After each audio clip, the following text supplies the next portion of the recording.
nothing. Just nothing. I remember when I was a boy and I used to go fishing with my grandfather. We'd walk along the riverbank at the Condamine River near my hometown of Toowoomba, and we'd pull in the lines. Sometimes you would see a line would be stretched out and it was a sign something had been nibbling on it, or maybe something was on it. And he'd gingerly go up and excitedly pull the line in. But if there was nothing on it, he'd go, nothing, just nothing, as he pondered what could have been. And that's how I'm feeling at the moment. I've dug all through this bed here, looking for the last of our sweet potato, because we are really hanging out for some dense carbs at the moment. Nina's getting all the protein she needs out of the eggs and nuts. I'm not eating as many eggs, although I got a treat the other night with some eggs. Oh, g'day. I'm Mark from Self-Sufficient Me, by the way. Remember, this is my second channel. My main channel is called Self-Sufficient Me.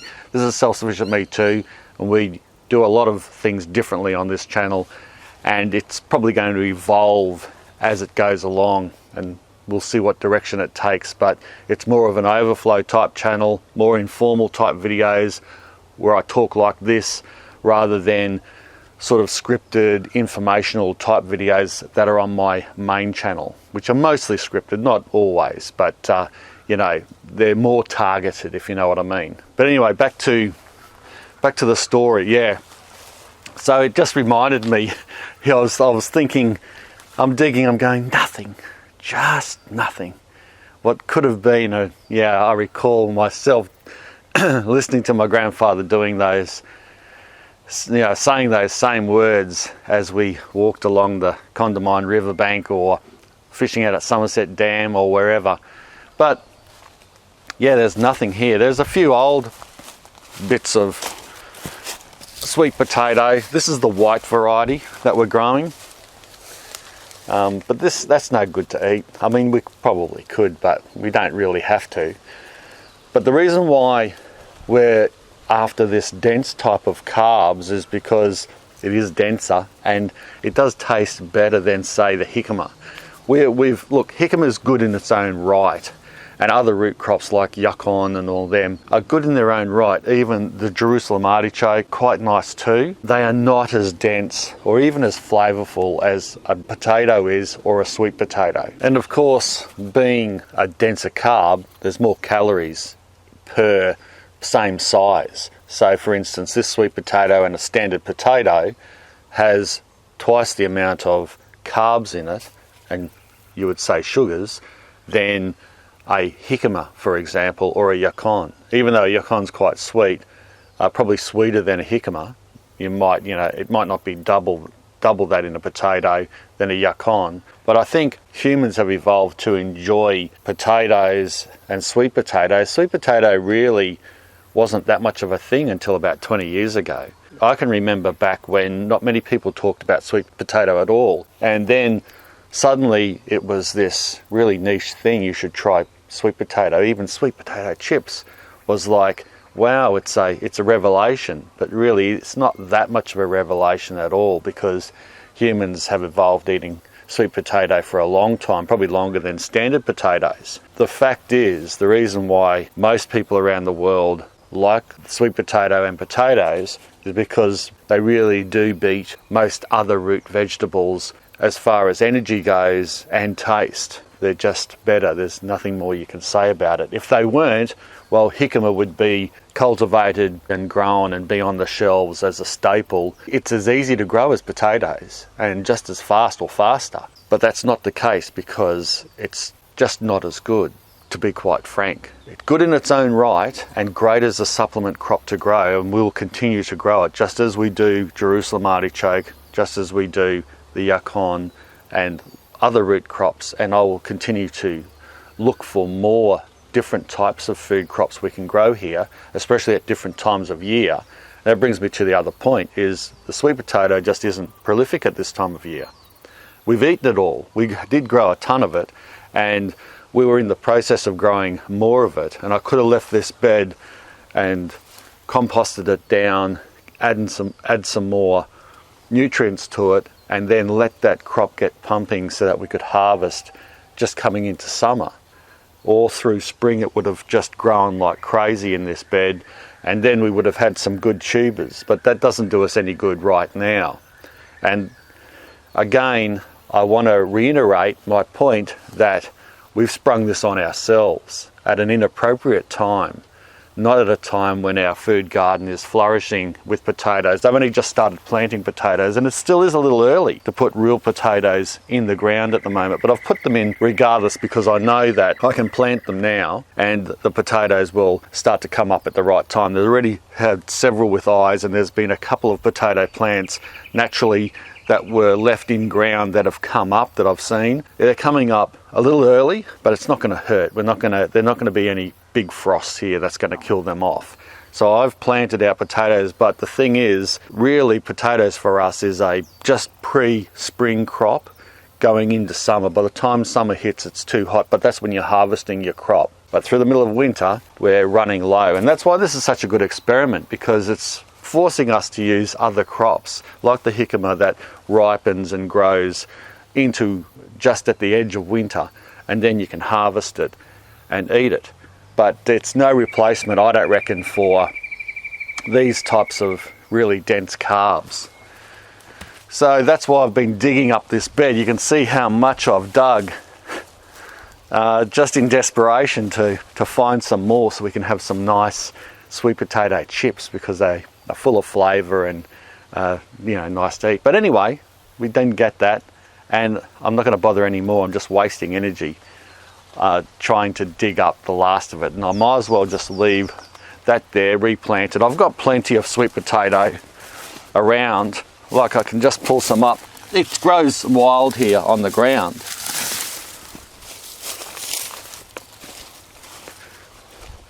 And so I can just pull some of that vine up. There's no tubers in the ground. I've actually dug around the ground as well to see if I could locate some tubers. I couldn't find any. Anyway, we've got 1 week to go. I could say that for the most part, we're doing pretty good. I'm not feeling hungry at all. Nina has felt hungry occasionally, but she's in a different position to me. She actually has to go away to work. I'm allowed to stay here, and if I get a little hungry, I can just snack on an orange or a grapefruit. We've got plenty of citrus growing, and I can even have a snack of cabbage or veggies or some carrots to get a little bit more of a dense carb into me. So carrots have been good for that as well. So that's not as much of a problem. The problem for Nina, why she does feel hungry, is because she's away at work. She packs a salad, she'll pack nuts, the pecans, which we've been going through. We've still got plenty of them, thankfully. And she'll pack that, but that doesn't sustain her as much. Maybe we could be more prepared, but when she gets home, she's quite hungry. And that's why I've been letting her have the lion's share of the 3 or 4 eggs we're only getting every day. In fact, she's been eating just about all of them all the time. And I've been sometimes getting 1 or 2, depending on how hungry she might be, which hasn't been bothering me because, like I said, I can snack all day if I really want to. So I'm not feeling hungry. We've got 1 week to go. The first week was feeling withdrawal symptoms from sugar and, meats and that type of thing, things we're used to. The second week, that went away. I'm actually quite enjoying my teas and coffees without sugar. Not saying that I won't go back to it, probably won't with the tea, but the sugar in the coffee I still might take one. Definitely will have milk back into my coffee once this is over. I'm looking forward to that, having just a nice latte. Now I'm sounding a bit like well, I shouldn't say it, spoilt millennial. Mark, don't talk like that. No offence out there to you guys, I'm just taking the mickey, all right? But essentially I haven't missed the refined carbohydrates like sugarcane sugar in drinks or on food or anything like that. So I haven't missed it, and the odd thing is I've been actually getting my sugar fix anyway, because orange juice, and you'd think orange and citrus juice, you'd think that being concentrated itself, I mean, it's much better to eat an orange than it is just to drink its juice, because you can drink more juice than you can eat. So if you're eating an orange, you might just eat one orange, but then if you're juicing, you might juice 3 or 4 oranges and drink that juice down, so you're ingesting that fructose, that sugar, directly and without the accompanying fibre to go with it, which is obviously not the best thing to do, but it hasn't been stopping my weight loss or putting any calories on. And I think that is interesting in itself. I've eaten a lot of fruit and citrus in my time, and I don't reckon that's what puts or packs the pounds on. I reckon it's the refined sugars and the sugary drinks like the Cokes and the soft drinks and those type of things, the flavoured milks that pour the weight on, and the eating of the refined carbohydrates, the buns, the breads, the pastas, those type of things is what packs the pounds on, I reckon. And so I'm kind of proving it at the moment, because since we've been on this experiment, the main sugars we've been getting, and a lot of them, have been through the citrus. Thankfully, we're growing a heap of citrus at the moment. We're in citrus season, so that's fallen at the right time. But we've been relying on that to get a bit of a sugar fix, but also just to sustain ourselves with heaps more energy, and still been dropping the kilos. So I don't think that's a real problem, drinking natural juices, as long as you're not overdoing it, of course, not drinking 10 litres a day of orange juice or anything like that. A few glasses, not going to hurt. And then eating some on top of it, some mandarins and that, and with a few glasses of orange juice, not going to hurt, I don't reckon, if you're thinking about dieting and wanting to lose weight. I think it's a really good substitute, actually, for other sugary drinks and other refined carbohydrates. But what we really are is bored.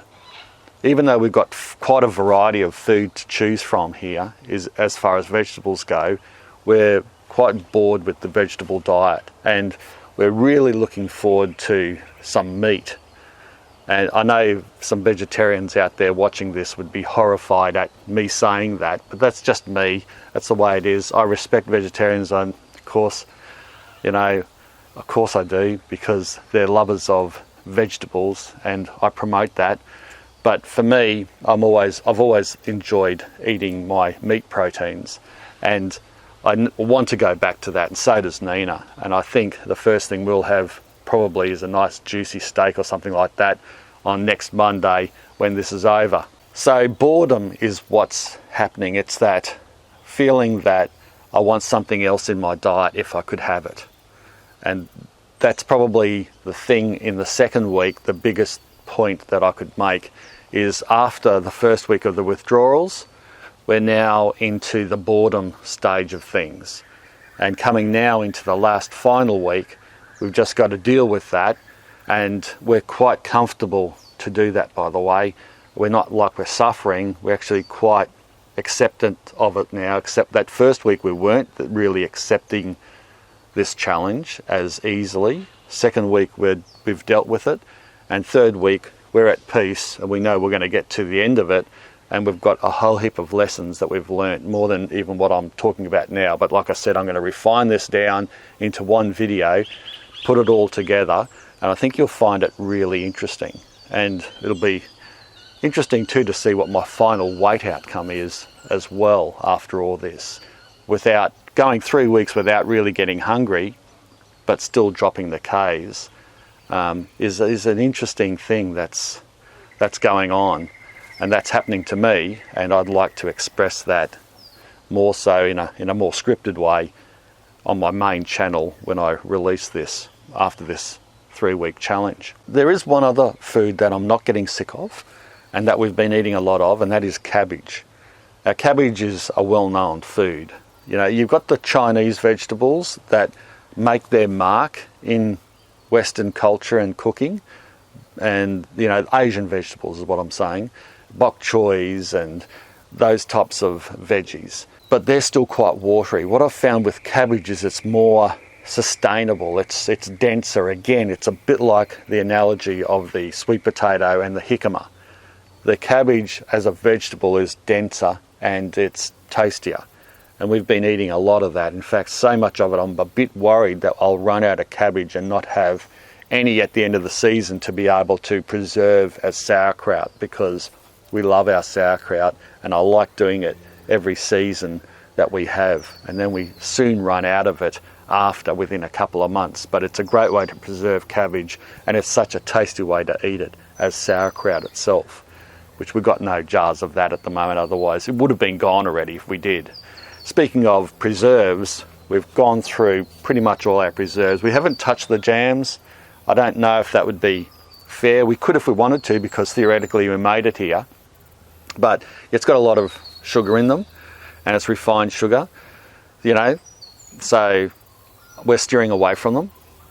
But we've been eating the other things that we've stored, like the nuts, like the beans, especially the dehydrated tomatoes, which have been a godsend for me because I just love tomatoes. I eat them like lollies, but they're good to throw in bland dishes to give them a little bit of zing, and it's still within the boundaries of this experiment and the rules that I set up for ourselves.